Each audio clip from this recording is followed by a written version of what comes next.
Hey, good morning and welcome to Breakthrough Walls. I'm Ken Walls and I'm your host. And today I have a real life rock star on the show, Hall of Fame speaker, absolutely amazing human being. Dr. Tony Alessandra is joining us today. So do me a favor and share this out to all of your friends, your family, and hang tight. We will be right with you.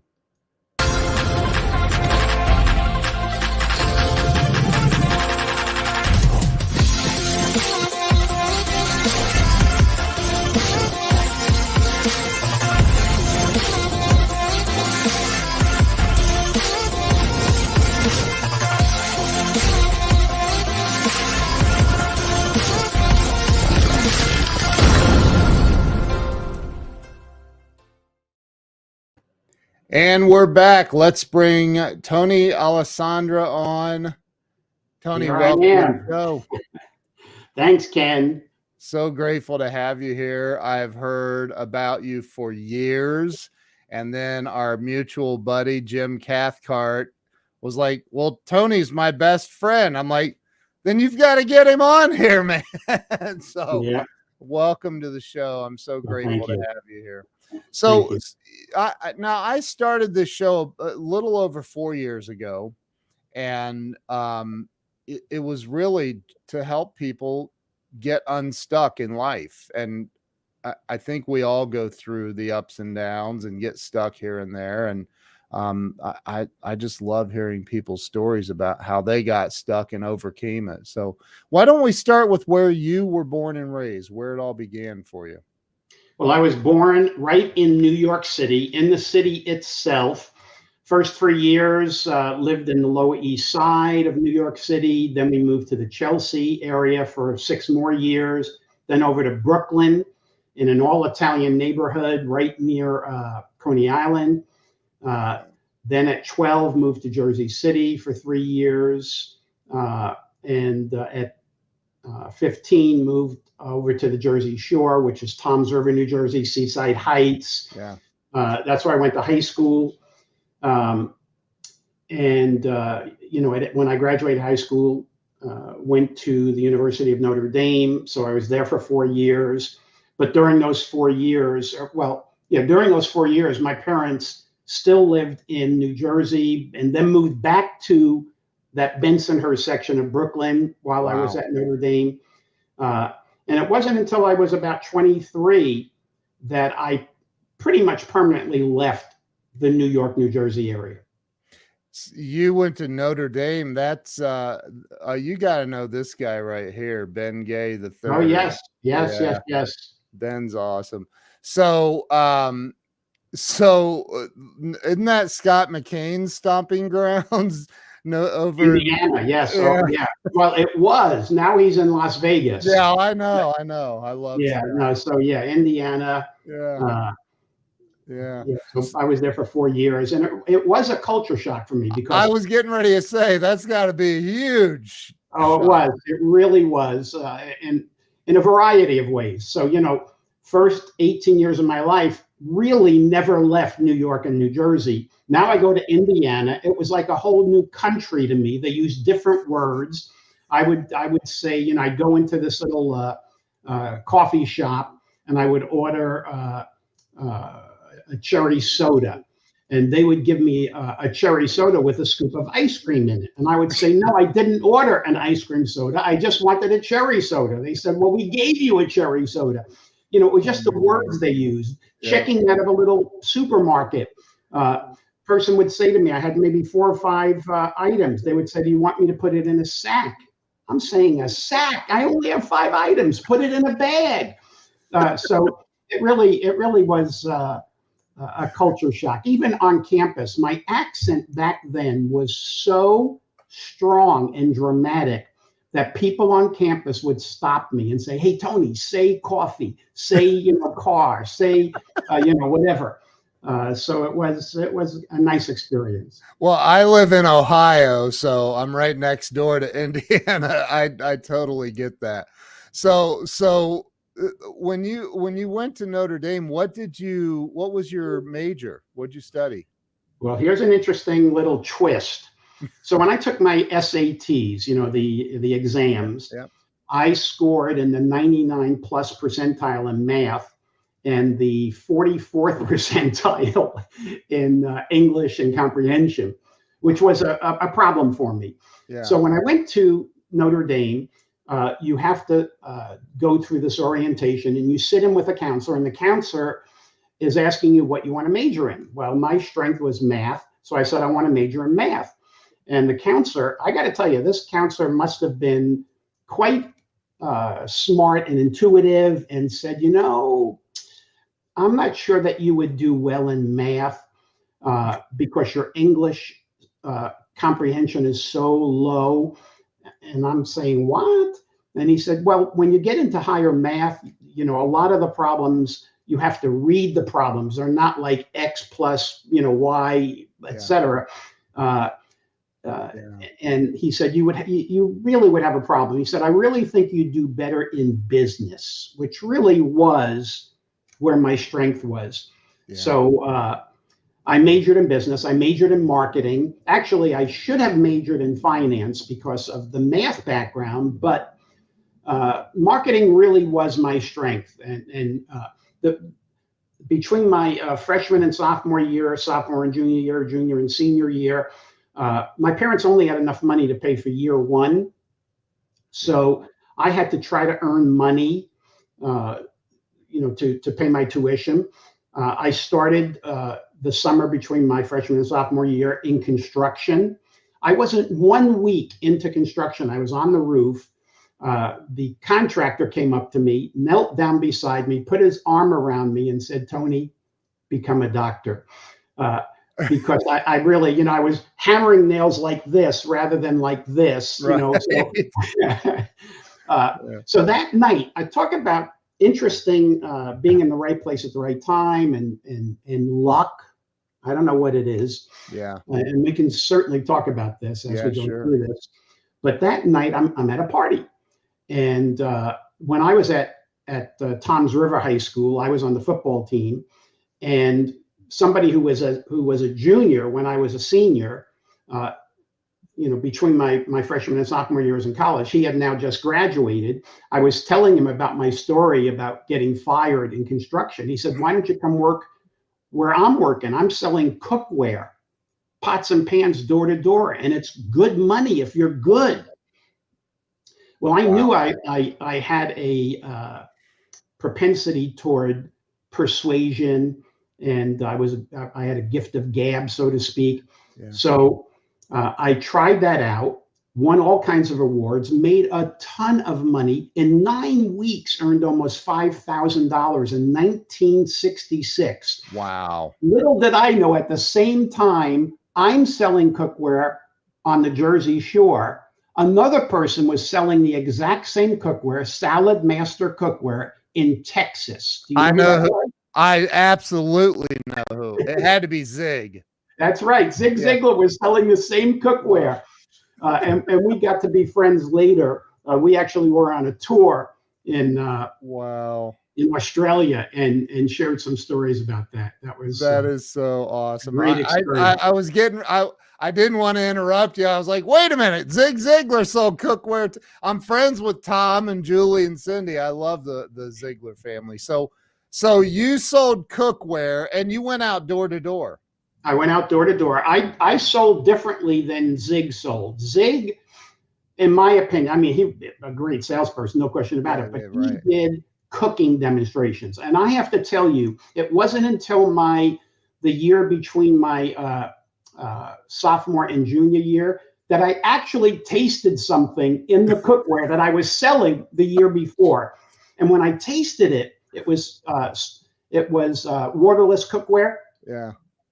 And I said, holy cow, this is absolutely incredible. The flavor they made carrots, just carrots. Yeah. I was saying, this is incredible. So I never sold cooking in the house, which I think would have been a lot easier. I had to sell, with this vision of how good it was. But again, I did very well all 3 summers between my freshman, sophomore, and junior years, and between my sophomore, junior, and senior years, and earned money. I paid all my tuition, room, board, spending money, travel, and it was then that I realized, you know what, I really am a good salesperson. Made a lot of money, sold, I got awards, Wow. For selling, and that really set my mind that I could be a good salesperson. Not that I wanted to, but that I could. I've said many times, I don't know if you'll agree or disagree, but I think every kid coming out of high school should go out and sell door to door for at least 1 year, if not 2, before they decide what they're going to major in college or what their vocation is going to be. It's life-changing when you go out and do that. Here's an interesting example to reinforce that.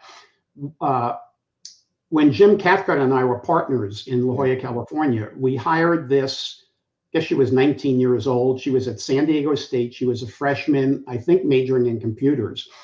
Her name was Holly Olson. And that summer between her freshman and sophomore year, she went out into the south of the United States and sold books.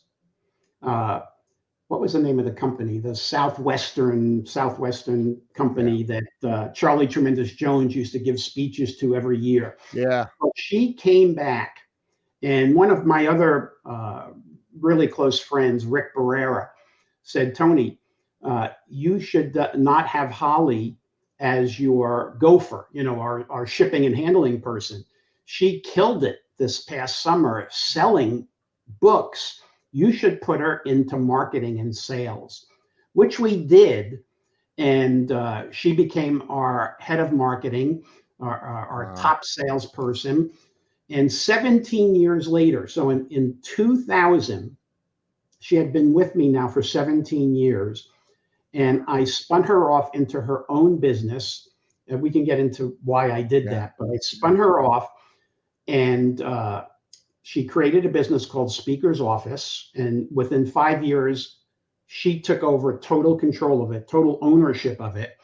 But what it was is I said, why don't you manage speakers? Instead of working for me, work for yourself. And every time you book me for a speech, you'll get a percentage. Every time you sell my books and tapes, you'll get a percentage. And I'll get you at least 3 other speakers, Jim Cathcart being one of them. Wow. So that you will be making the same amount of money that you were making when you were working for me. Well, here she is today.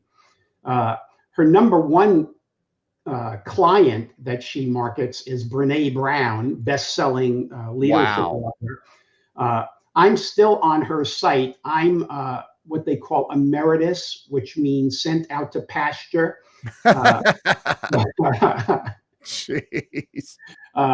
But anyway, yeah. So it gets back to what you said. She went out, never knew she would be a salesperson. She was going to be in computers, realized she was that good in selling, and now as a superstar salesperson, runs her own business, very successful. And I do believe that even if for one summer after high school, every kid should go out and try to sell for that summer and experience it. Totally agree with that. I think that, and it doesn't matter what it is, you learn how to effectively communicate with other human beings when you're doing that. And I think that's a huge problem in our society is people just don't know how to effectively communicate. Yeah. So I think that you're spot on. So you were doing the cookware sales, and obviously you did well. Where did things go for you from there? Did you stay in college and graduate and all of that? Oh yeah, no, back then you always had to go through in 4 years. So I went through in 4 years, and then went to the University of Connecticut, which we call UConn. Yeah. in Stores, Connecticut for my MBA. I was in a special 1-year MBA program. And I found the MBA program at the University of Connecticut to be certainly no harder and very likely somewhat easier than the courses I took at Notre Dame. That's how rigorous the courses were at Notre Dame. Wow. And after I got my MBA, I had to decide what to do. And I, again, went into a counselor's office, and we were talking about possible jobs. And they steered me toward being a college prof. So Wow. I got a job at Susquehanna University, which was in Selinsgrove, Pennsylvania, 45 miles north of Harrisburg, Pennsylvania. Yeah. And was there for a couple of years. Went out to California, to Fullerton, California, taught for 1 year there. I was teaching sales at Cal State Fullerton, and the head of the marketing department actually had the best-selling sales book in college. I mean, it was a runaway bestseller. Of course, I had to use his book, and did that for 1 year. And I realized this was now 73. And I said to myself, I really like college teaching. And in order to stay in it, you really needed that ultimate calling card, which is a PhD. So I looked around the country for a college to get my PhD. And I wound up at Georgia State University in Atlanta. And here's why. Number one, they gave me a full-time instructor position teaching sales, which allowed me, to live. Yeah, sure. And the head of the department, he wasn't really the head of the department. He was a prof who had written a best-selling, multi-million best-selling book that I had read as a teenager that had a real positive impact on me because I loved to read self-help books when I was younger. And his name was Dr. David Schwartz. He wrote the book, The Magic of Thinking Big. Oh my God. Are you kidding me? No. Wow. So I called up the university before I made any decision, got Dr. Schwartz on the phone, said, look, I'm considering coming there. I read your book. It had an impact on me. Would you agree to be my doctoral dissertation chairman? He said, absolutely. So I went there. He was a very active, successful, motivational speaker too, based on that book. Wow. So as I was going through that program, I finished all my coursework in 12 months. Wrote my proposal for my dissertation, which was based on buyer-seller similarity as a determinant of success in selling. But it was based on buyer-seller similarity based on demographics, age, height, et cetera. And I guess probably November of 74, excuse me. I go to this little private session on social styles, which I had not been exposed to before. And they introduced this 4-style concept called social style sales strategies. At the time, it was being used by Larry Wilson of Wilson Learning. And it was about 4 basic patterns of behavior: the amiable, expressive, analytical, and driver. Well, when I saw that, if I can take an example from personal relationships, love at first sight, I looked at that and I said, that is what I want to do. That is what I want to focus on. I immediately went back to Dr. Schwartz and I said, Dr. Schwartz, I want to change what the proposal was from demographics to psychographics. He looked at me and he said, absolutely not.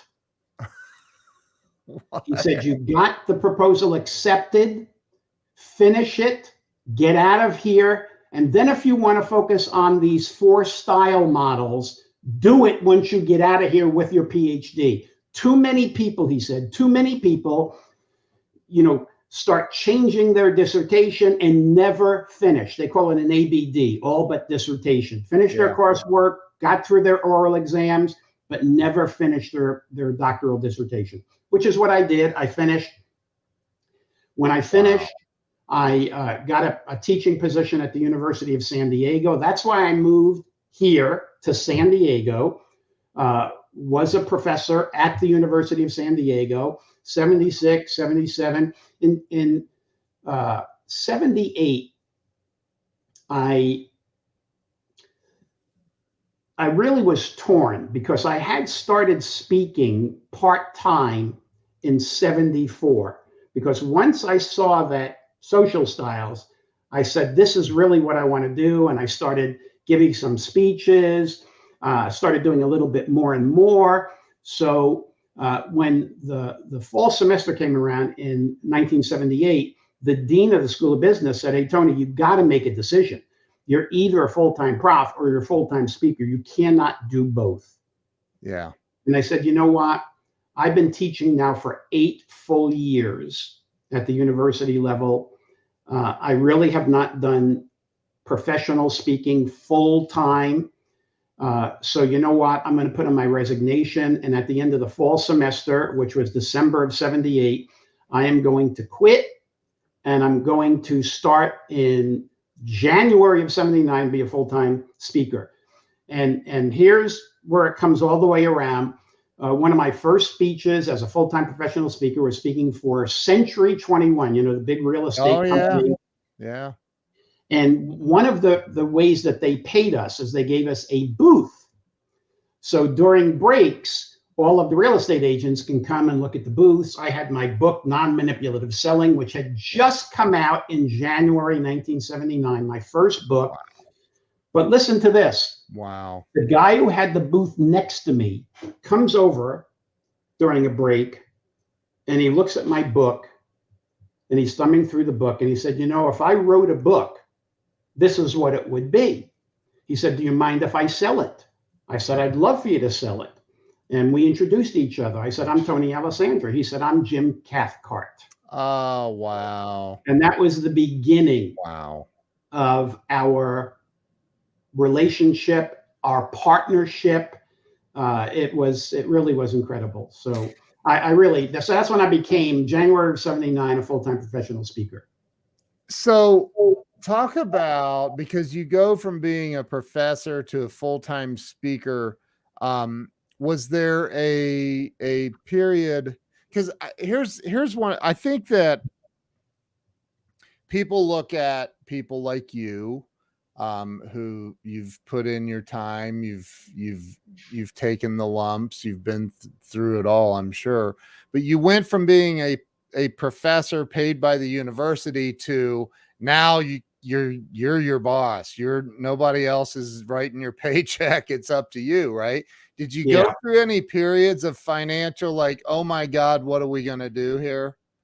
Well, absolutely. And here's the interesting thing. When I quit at the University of San Diego, I was actually earning twice as much part-time speaking as I was as a full-time prof. I mean, it was incredible. Wow. But I did not realize all the extras I got at the university. So when I went on my own in January, wait a second, I got to pay for my own health insurance. Right. I don't have a pension plan.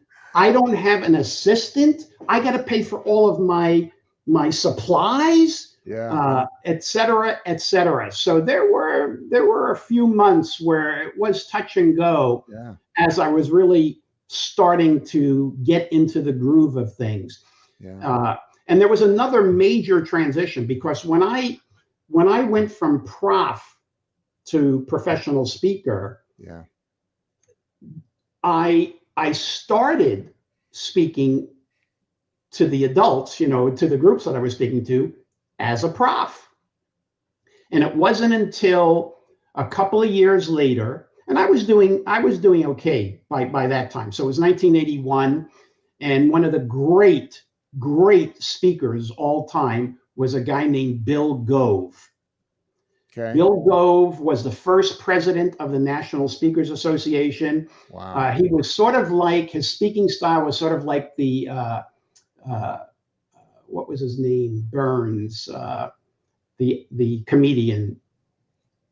George Burns? George Burns. He was George sort of Burns. George Burns Yeah. of professional speaking, really good. And I spent the weekend with him in a speaking coaching session.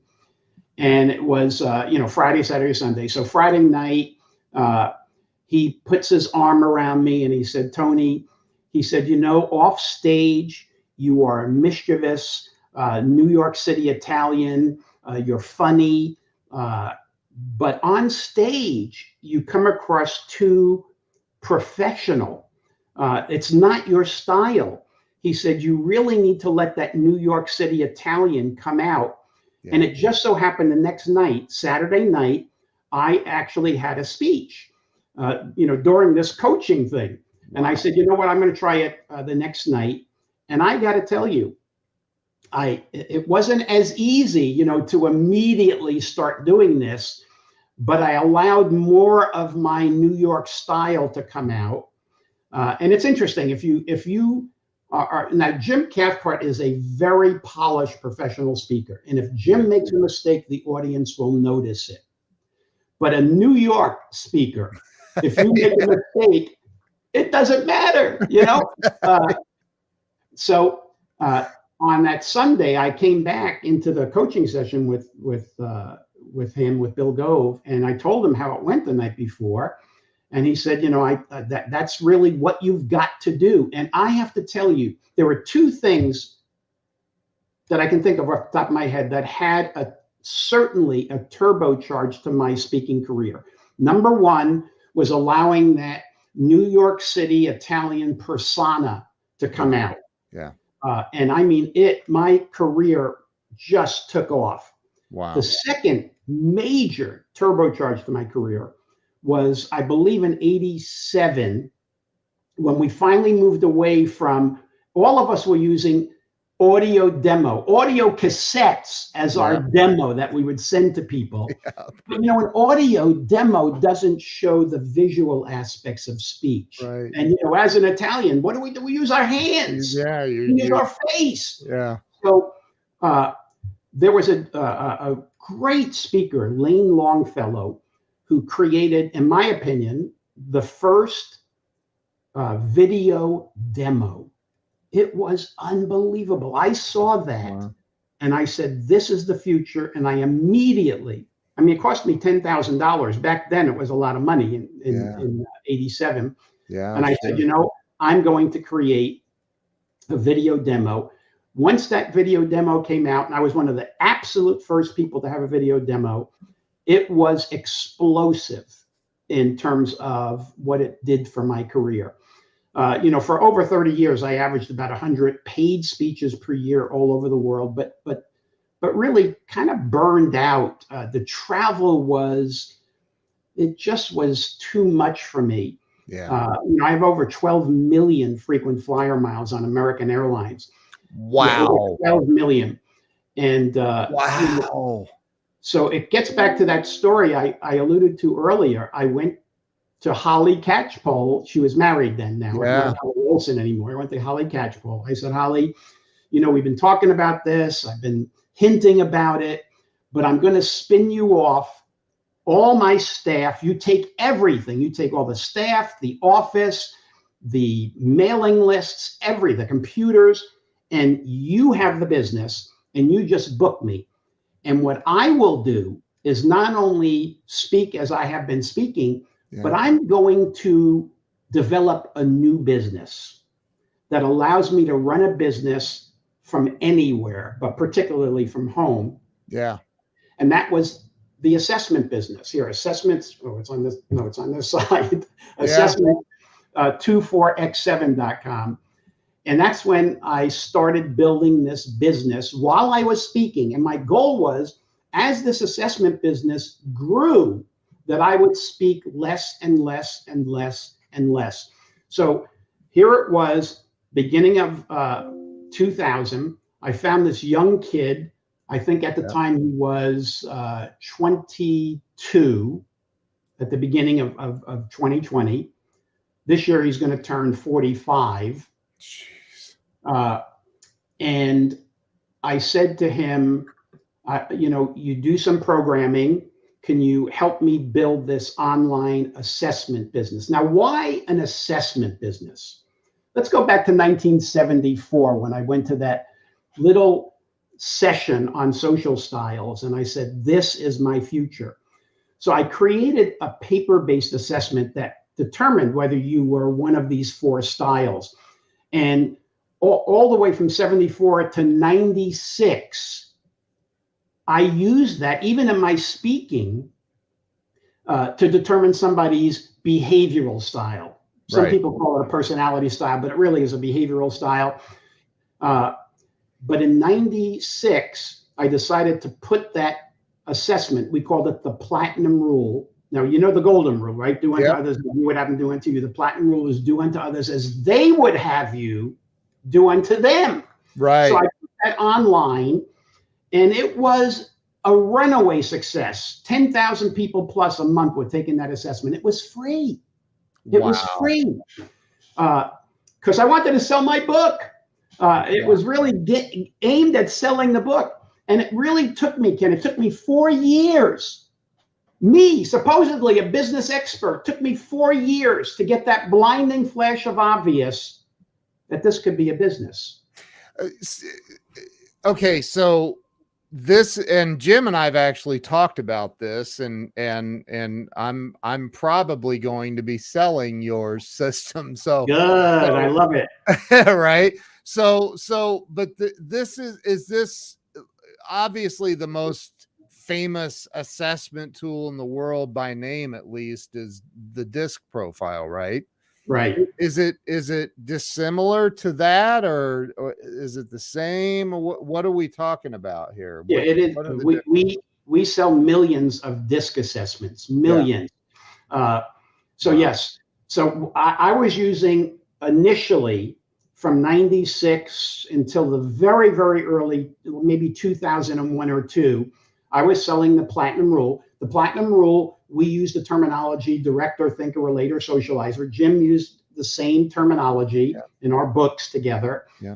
But I quickly realized, you know what? DISC is much more widely known. I had actually written a book back in the late 80s with Dr. Michael O'Connor, who was the head of research and development for Performax and Carlson Learning, which was the original DISC company. Wow. This became public domain.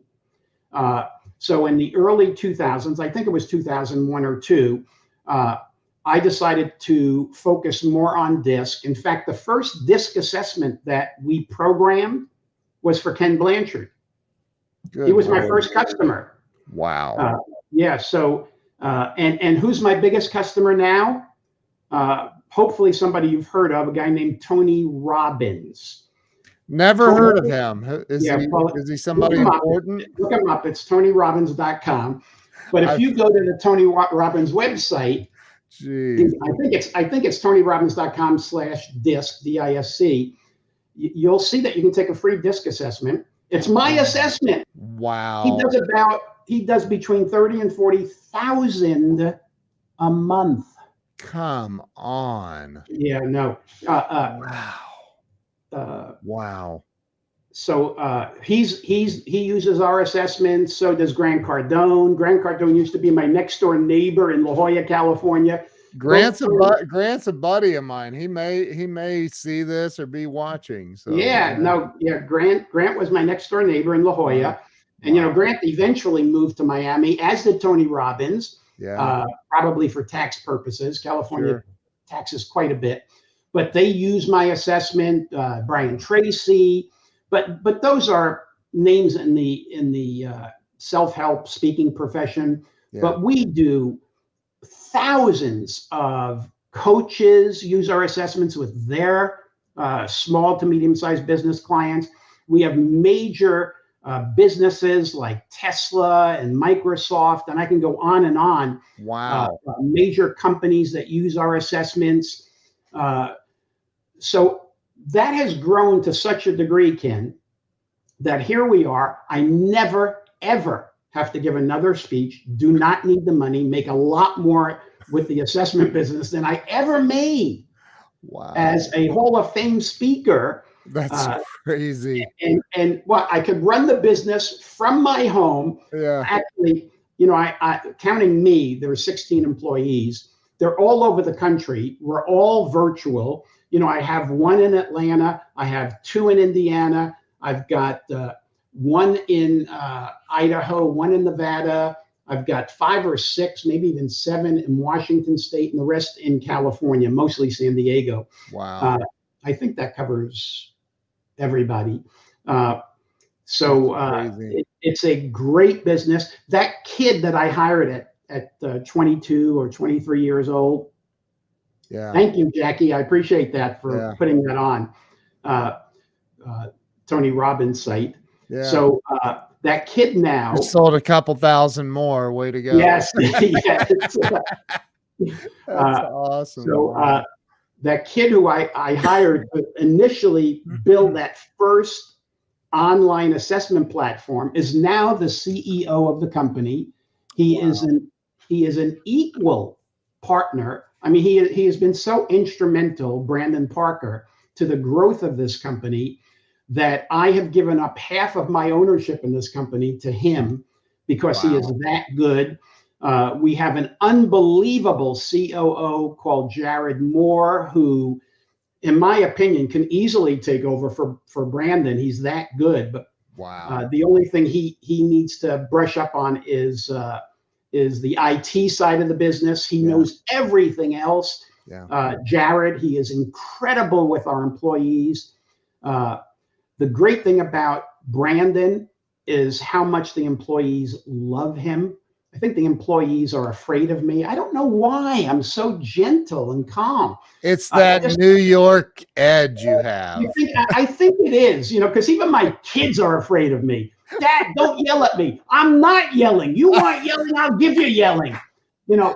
I must be from New York somewhere originally. My wife does this. I hear the same thing. I think, and Steve Rizzo, New York, Long Island, and I'm like, dude, are you mad? And he's like, no, what are you talking about? I'm like, that right there. Like, so I want to go back a little bit because I think that there's you mentioned it and we went by it kind of quickly, but it took you 4 years to realize that you had a business, and 4 years day by day when you're not really crushing it in life can be a long 4 years. Right. So talk a little bit about, and if you can segue into how that whole thing, because success oftentimes is right there in front of you and you just don't see it, right? Absolutely. And maybe you're so addicted to the struggle. And I think that there are lots of people that get addicted to the struggle and never really see success as a result. Talk about that. Like what are some of the things you went through before you had that aha moment?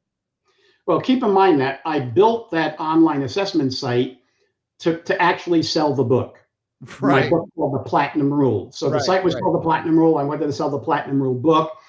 That Platinum Rule site was so successful, it won a Webby Award, which was sort of like an Oscar. Yeah. It was the site of the week in USA Today and numerous other, it really got a lot of play. But of course, back in 96, there was really not much like this out there to truly determine, what your style was.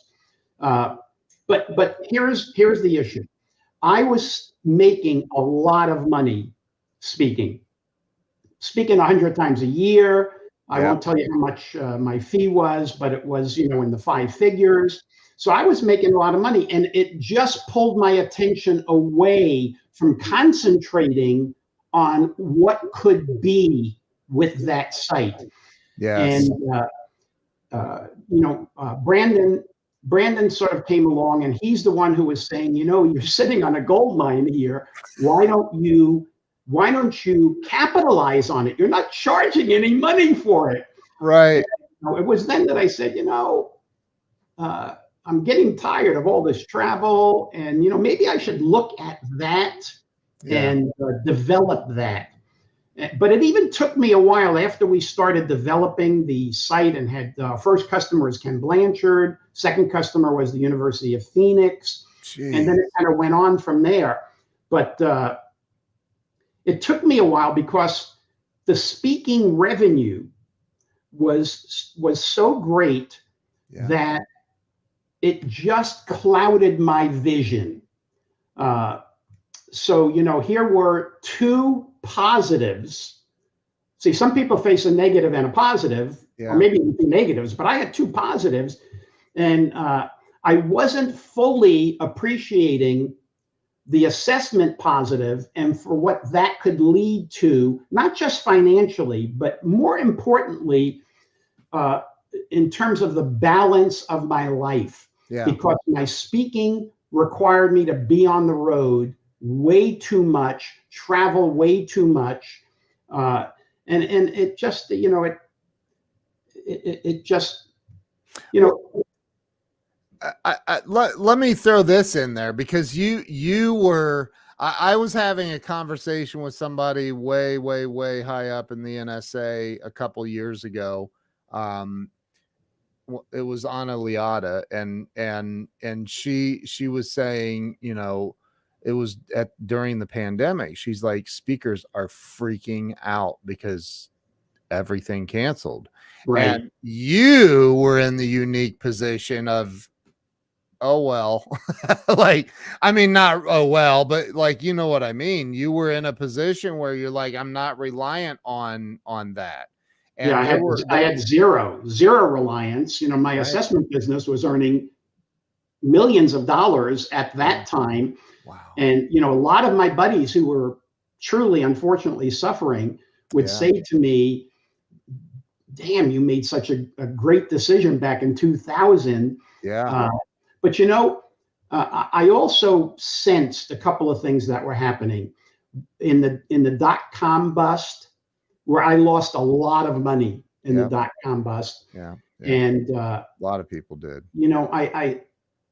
I just said, this is also going to have some impact, possibly. Well, 9/11 happened right after that. And I said, this is going to have some impact on the speaking business. I wasn't sure what impact, but I felt that it would have some. Then in the Great Recession, it had another big impact.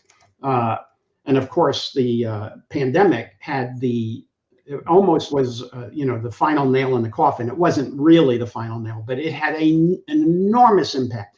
But as that was happening, I was saying to myself, thank goodness I am developing this other business to pull me away from having to rely on having to create a whole new calendar, as a professional speaker, not a trainer, not a coach, not a consultant, but as a speaker, you got to create your calendar every year.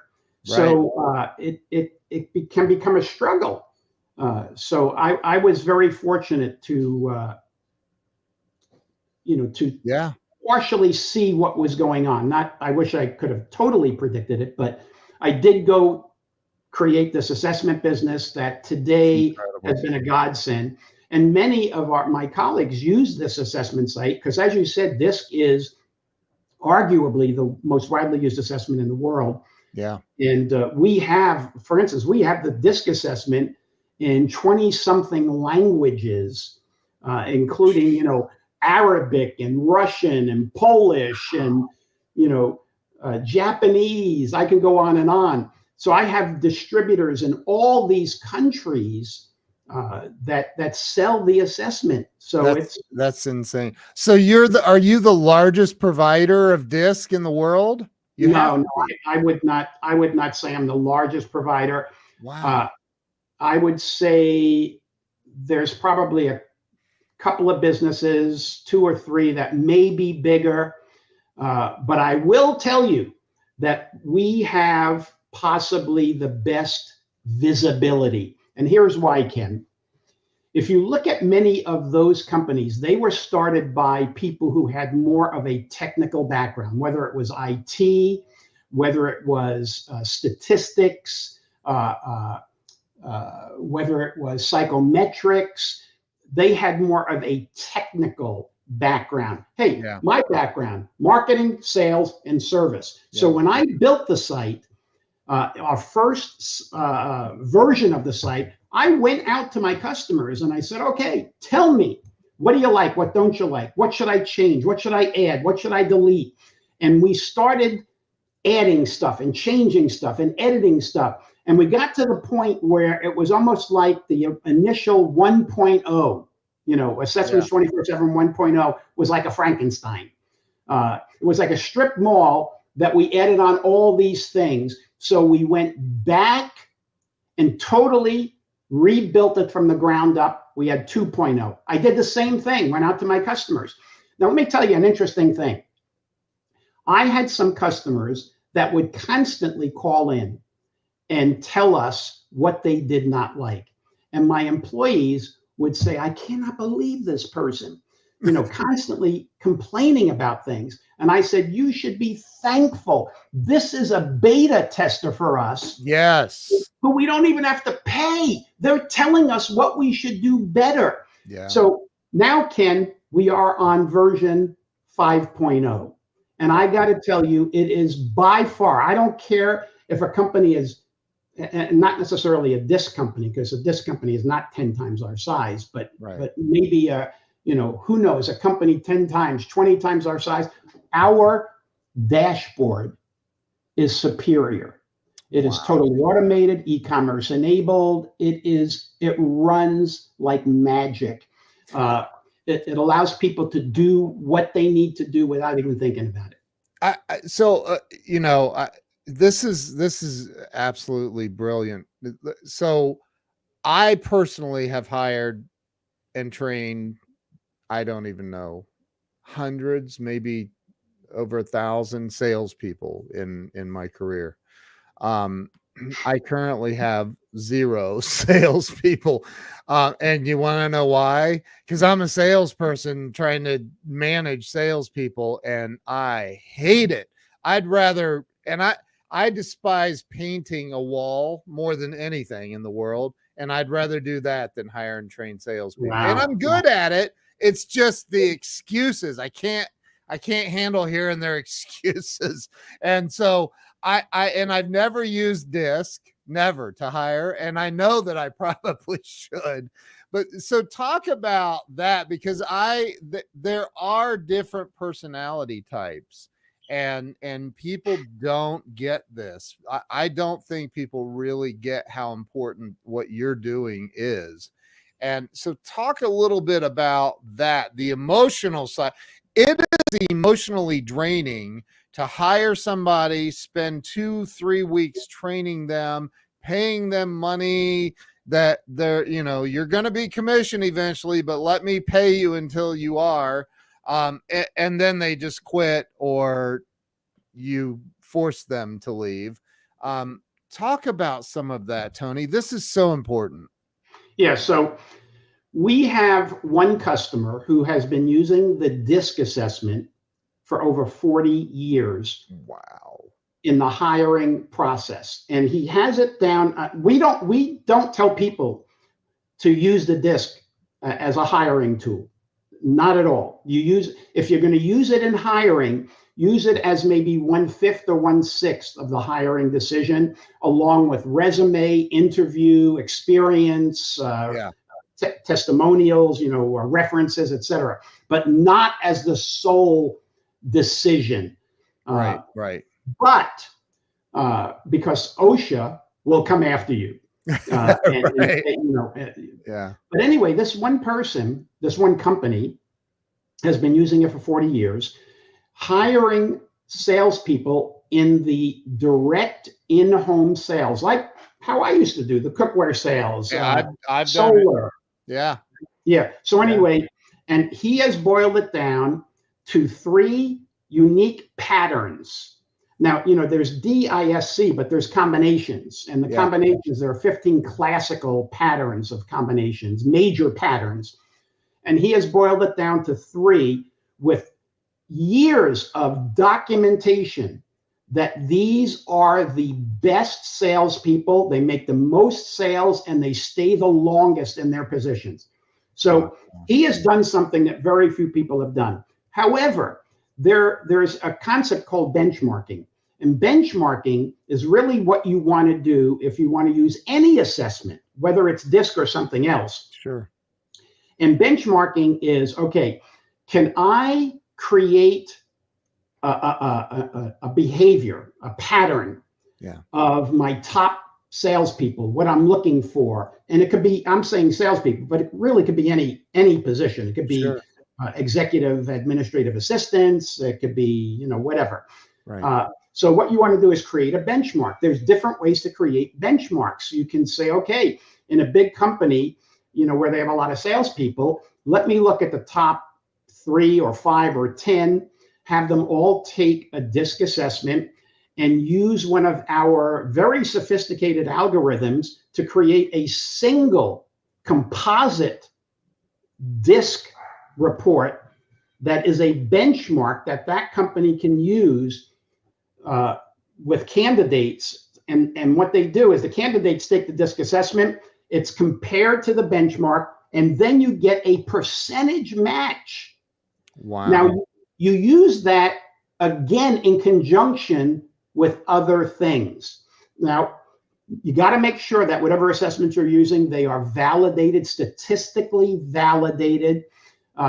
They do not create an adverse impact. There are protected groups, gender, age, et cetera. So you have to make sure that the assessment does not discriminate against one of those groups. That's called adverse impact. Yeah.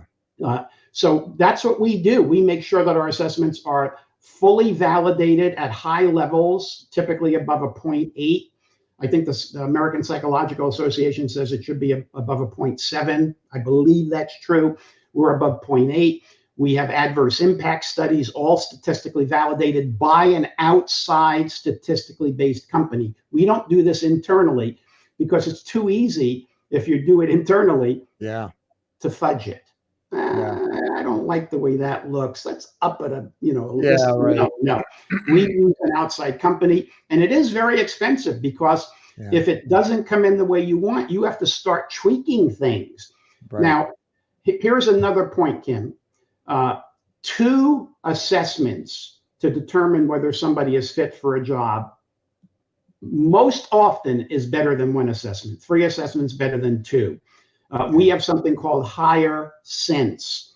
Our higher sense and our executive summary assessments are 3 assessments for the report.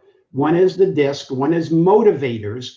DISC tells you how you do what you do. Motivators, why you do what you do. Are you more motivated by altruism or economics or the love of learning, et cetera? Right.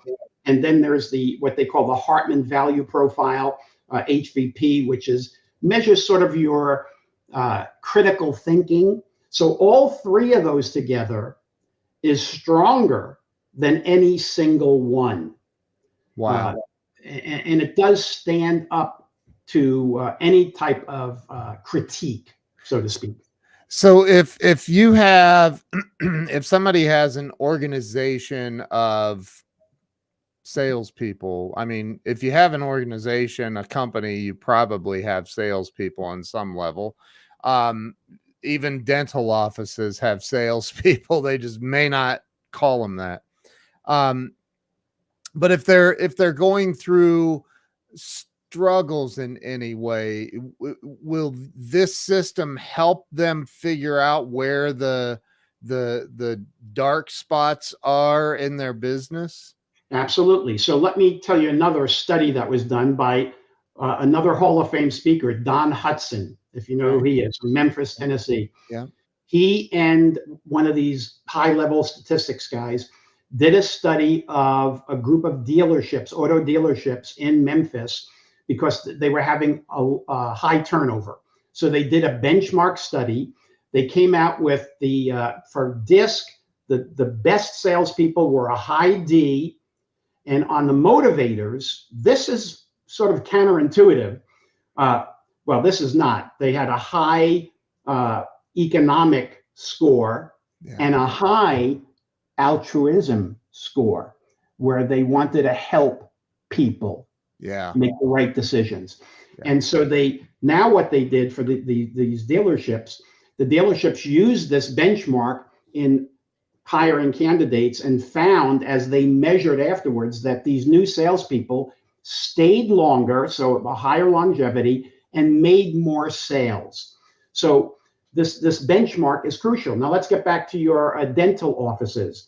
And maybe you want somebody who is more sales oriented. And maybe there's only one person in the dental office, so we can't do a benchmark study for that one person. But we have actually gone into an industry and said, okay, in the industry, let's say the dental industry, which, by the way, have we done that? We may have had somebody do this, where they go to dozens upon dozens of dental offices and basically say, hey, do you have somebody who is a superstar salesperson? And what you do is you find, a dozen or so of those who have been there a while. They are absolutely incredible. I wish I can get another person like this. I wish I can clone them. And then we do a study on those people, create a benchmark for the industry. And then those small dental offices who want to hire one person, they at least have a benchmark. So we can do it by an industry, or we can do it by a company if the company's big enough and they have enough people. There's various ways to do this and use the assessments for helping us hire the best people for particular jobs. But Ken, assessments are used not just for hiring people, although that's believe me, it's a significant thing, but also for leadership development, team development, sales skills. We have a bunch of different assessments. It's not just DISC. We have the sales IQ, we have the motivators, we have emotional intelligence. So all of these things sort of blend together and help you make the right decisions. Because for me, assessments are like the MRI of the mind. Yep. I totally agree with that. And I think if I ever decide to start hiring again, I'm at that point at the moment. I cannot believe we've already been on here 57 minutes. That's insane. Which, hey, we can go a few minutes over if you're okay with it. I'm fine. I do want to ask you this, and I've asked every guest that's been on this question, and the number one answer to this question is fear. And so you have to do better than that. No. So in life is difficult is the first three words of Scott Peck's book, right? Yeah. I don't know that I totally agree with that, but maybe I've already accepted that life can be difficult, and that's why I've transcended it. But when you take the average person that's out here on the struggle bus and they're trying to make it and they can't seem to get it. In your opinion, Tony, what do you think holds people back from two things? Number one, financial success, real financial success. And number two, real freedom and happiness. And I do think they're related, because I've been homeless and broke, and I've been very wealthy, and wealthy is way better. So like, what do you think stops people? I'm going to give you full screen for this answer. What's holding people back in life? Well, one of the things is a lot of people are not risk takers. So they play it too safe. And there is that relationship between risk and reward. The more risk, the more reward. The less risk, the less reward. So a little bit more risk taking. I also think that sometimes I've seen some what I believe to be very successful people who have not become successful. And one of the reasons is a lack of focus. I think one of the things that I think helped me in my life is my focus.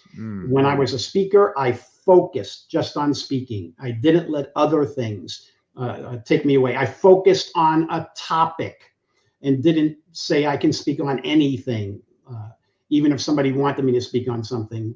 So there has to be focus. Yeah. So focus, I think, is crucial.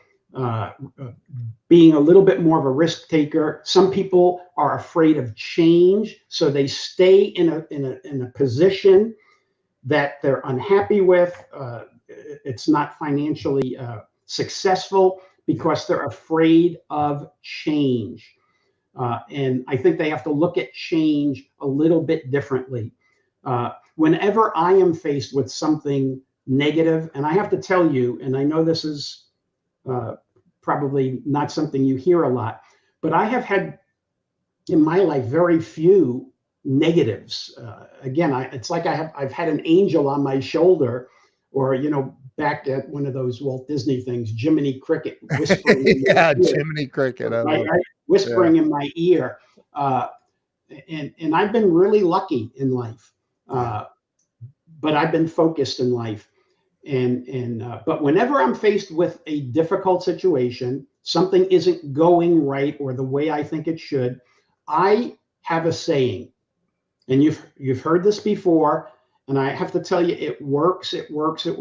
The saying is, "This too shall pass." Yep. And when something's not going right, I know I'm going to stick with what I'm doing because I know this too shall pass. And I will tell you this, why some people have told me this, but I don't know. I don't know why I have all this luck in life. But, I firmly believe in what goes around comes around. Yeah. And I am very helpful and generous, not just with my family, but with people. Yeah. And I don't do it because I want to get something out of it. I do it because it's my nature. But people have said to me, you've got good karma because of what you do. Things are going to come back. May not come back from that person, may not come back in the same way, but things are going to come back. And I believe it. And because I believe it, more of it happens. It's crazy. I preached this, like I and I'm sure you have a gazillion stories or examples of where you helped somebody. I love to help people just randomly, strangers, just $100 tip here or whatever, like just to, and I've seen it. And without expecting anything in return, I don't ever, I just know that it's good to help people, and it always comes back. And I think that we live in a society that's had this shift into what's in it for me, and really obsessed with what's in it for me. And if people can have that shift that you're talking about, this world and their lives will be so much better. Yeah, I'll tell you, Ken. Even when I was a kid, I cannot tell you how many fist fights I got in New York and New Jersey by sticking up for somebody who was being picked on or bullied. Yeah, I hated that. I hated bullies. And I hated people taking advantage of others. So I always was in there fighting for them with nothing in return. It just was my nature. That's we're a lot alike. I love that. I've gotten beaten up for sticking up for people. So I love that. Tony, you are first, thank you for coming on today and investing so much time and sharing unbelievable wisdom. I hope that some people got something out of this. It was amazing. I have assessments24by7.com up on the screen, scrolling there. Is there any other place that people can connect with you or follow you? Yeah, well, if they want to go to my actual my personal website, it is Alessandra.com. You can see my name there, ALESSANDRA.com, and they'll see some of my speaking background, my product, et cetera. But I can't remember the last time I updated that site, maybe about 2 or 3 years ago. Is that it right there? Did I get that right? Yeah, that's it. That's it, Okay. Alessandra.com. So that's a little bit about me and my background, my bio, et cetera. Because I don't really tout myself at assessments 24/7. It's Alessandra.com will tell you more about me. Now, are you still speaking? Are you going anywhere doing speaking? Yeah, so I don't really speak for money now, but I do speak for my assessment clients. For instance, in March, I flew to London and spoke for Action Coach. They had maybe about 1,000 to 1,200 people in the audience. Wow. So I spoke there and then came back like 4 days later, and the North American group of Action Coach had their big convention in Las Vegas. I spoke for them. Wow. But that's really what I do, typically speaking for my assessment clients. But I mean, it's not that I would not speak again. It just depends on what comes up. However, I told my wife when I came back from London, I was so sick. I didn't have COVID, because if I did, I wouldn't have gotten out of London. Yeah, right. But I was so sick. And 4 days later, I had to give a 90-minute keynote in Las Vegas to hundreds upon hundreds of Action Coaches, many of them who had seen me before, so they knew what I was like. I had some, not total, but some laryngitis. Wow. And I had to push and call up adrenaline. Well, I got a thunderous standing ovation on that speech. And I said to my wife, you know what? That should be my mic drop speech. That should be the end. I want to go out like Sandy Koufax after winning the ERA and the MVP, in baseball, and not stay longer than that. That's a great way to quit. Yeah. So that's my thinking right now. Is it? Yeah. I feel like I need to convince you otherwise. But wow, you are incredible, and I am honored to have had you on the show. Hall of Fame speaker. You've done so many amazing things. I'm honored to know you, and I've got to say a special thank you to Jim Cathcart for introducing us and convincing you that you should be on my show. So thank you, Jim. I appreciate it. Well, he didn't have to do that much convincing, because whenever Jim says something, he gives me only the things that he knows that I should do, and I just do it. Wow. That's so awesome.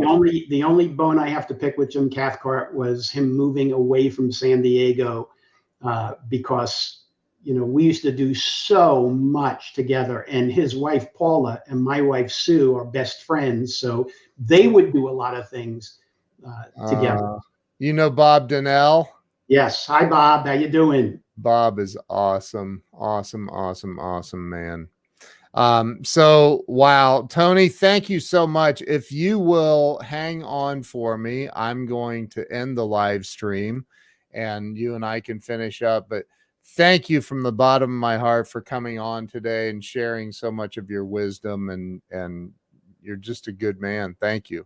Well, my pleasure. And thanks for having me as a guest. Thank you. And everybody who's been on here, thank you. And if you shared this out, thank you. If you didn't share it out, there is time to redeem yourself, and you can share it out. So thank you all. Have a great weekend, everybody, and we'll see you next week. Thanks so much. I really appreciate you, Tony. Thank you.